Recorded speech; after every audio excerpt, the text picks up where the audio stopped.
Hey folks, okay, so let's go ahead and think through the Chitwood and Brenner essays, and we're going to do that in conversation with one another, right? So I want you to think through what their thesis is, right? We're going to talk a little bit about their main points. Of course, as always, we're thinking about the world in front.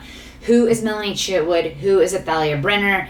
And as you read these essays, right, and think critically about the Proverbs text as well as each of their perspectives, who do you side with, right? I mean, whose opinion do you feel like is, for you, something that you agree with and that seems more logical or rational to you in their arguments and in their interpretation? So Melanie Chitwood, right, the world in front, we have got a woman who is serving with Proverbs 31 Ministries. This is a Christian organization for women. We can also see that she has written 2 books, What a Husband Needs from His Wife and What a Wife Needs from Her Husband. She's writing from the United States, so we already know that she is going to read Proverbs 31 with a more sympathetic view, right? So she's going to take this literally as a text that was written for women, that women, and that this is an example, right? She says, the Proverbs 31 woman is a superwoman and Betty Crocker combined, and she says she's quite sure she can't be her, but she does believe that this is someone that she aspires to be, right? She says, although retold by the male writer of this passage, I appreciate how this description of a godly woman stems from the life of a woman who has been there and done that. So she believes this is not an unattainable ideal, but a worthy goal. It's not an unattainable ideal, but it's a worthy goal. So how then does she describe this woman, this strong woman, right? Energetic, strong, a hard worker, right? She's using the text. She's a woman with not only physical strength, but also with strength of character, right? Going down to that next paragraph, to truly understand this woman and to see her as the real woman she is, we need to take a look at what's behind her to-do list. She talks about this overflowing, all this excellence is overflowing from a heart which respects, trusts, and obeys God. She is being the woman that God wants her to be. So the question now then is, in what ways, if at all, do you feel that this is an empowering text? Do you agree with her? Do you feel that even though this was written by a man, it's still really a worthy goal that is attainable for a woman? What could possibly be detrimental about this, if anything, right? Is this all good? Are there ways in which this could possibly be detrimental, problematic, right? Is it possible that such high standards could lead women to feel worse about themselves, or like they can't meet those standards, possibly even to feel insecure or like they're failing, right? So really wanting to think about, while this might be something that is a lofty ideal, it could also simultaneously lead people to think that they're not good enough, possibly. So now let's sort of move to think about the way that Brenner is thinking about this, right? We've got Chitwood, who's reading this very positively, saying, yes, this is absolutely this is an exemplary woman and one that I want to be. Brenner, who's Brenner? So she is writing from both the Netherlands and from Israel. She's a professor of Bible at the University of Amsterdam and also at Tel Aviv University in Israel. So how does she read the Proverbs 31 woman? Well, right away we know from the title that she reads her suspiciously. So what does that mean? Why exactly is she reading the Proverbs 31 or this text suspiciously?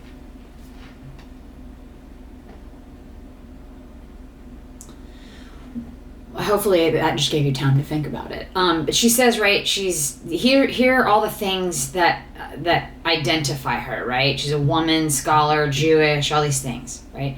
She's thinking constantly sort of about issues of gender, class, epistemological questions.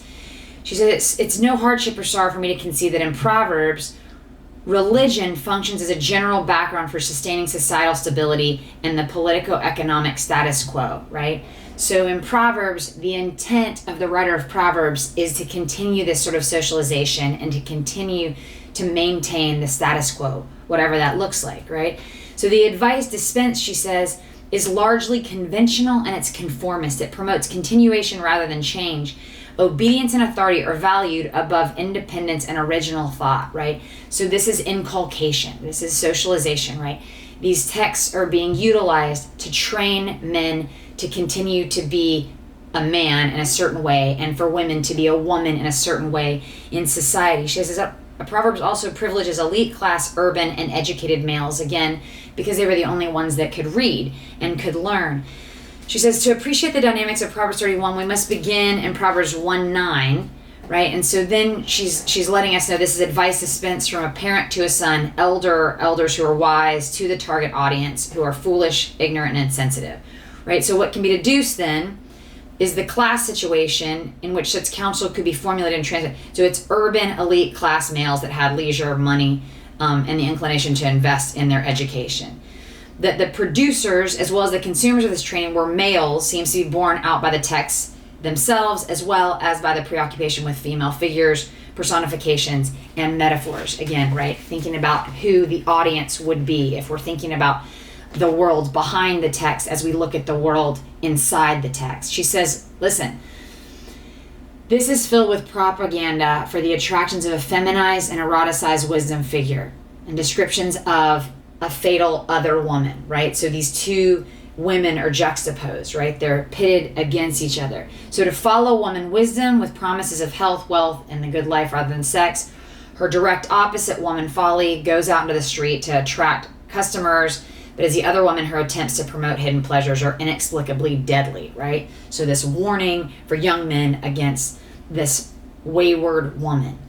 There's clearly, she says, this concern with femaleness and femininity. Then it elaborates the roles of a legitimate wife and lover and mother over and against the illicit sexual ties of a man with this other woman. The curious persona or metaphor of a woman as wisdom and erotically portrayed wife/lover and female teacher of common sense is deeply meaningful for identifying the underlying wishes and anxieties about the promoted social order of Proverbs.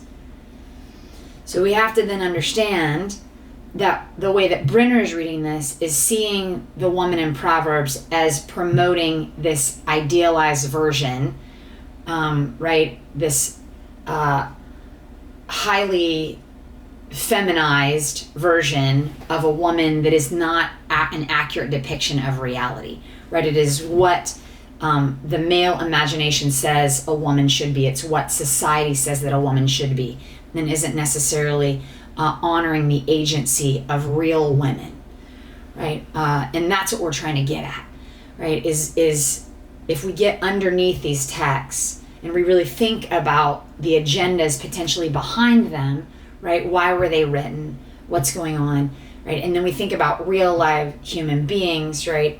In what ways are these texts helpful? And in what ways might they harm real life human beings? So she says the prominence of woman wisdom suggests an appreciation of womanhood, but a specific type, right? One that is endogamous wifehood and motherhood. It's overtly absent from androcentric, male-centered world, the world order advocated. So it's this dual layered woman. She is a paragon of virtue. The essence of feminine/female achievement is a woman who has totally adapted to her required role. This is the ultimate male victory, she writes. A useful woman, the complete antithesis to the woman other. And so as far as Brenner is concerned, as you can tell, right, she believes that this text is actually benefiting males, and it's in fact detrimental to women. So I want you guys to think about who you side with, who you agree with, what do you think? Chitwood's arguments, Brenner's arguments, either way, and think about in society what has been perpetuated. Has it been, right, these certain stereotypes or roles of women, have they been helpful? Are they difficult to break free from, and why, right? Are they actually acknowledging the agency and personhood of real live women and men? All right, you guys, take care.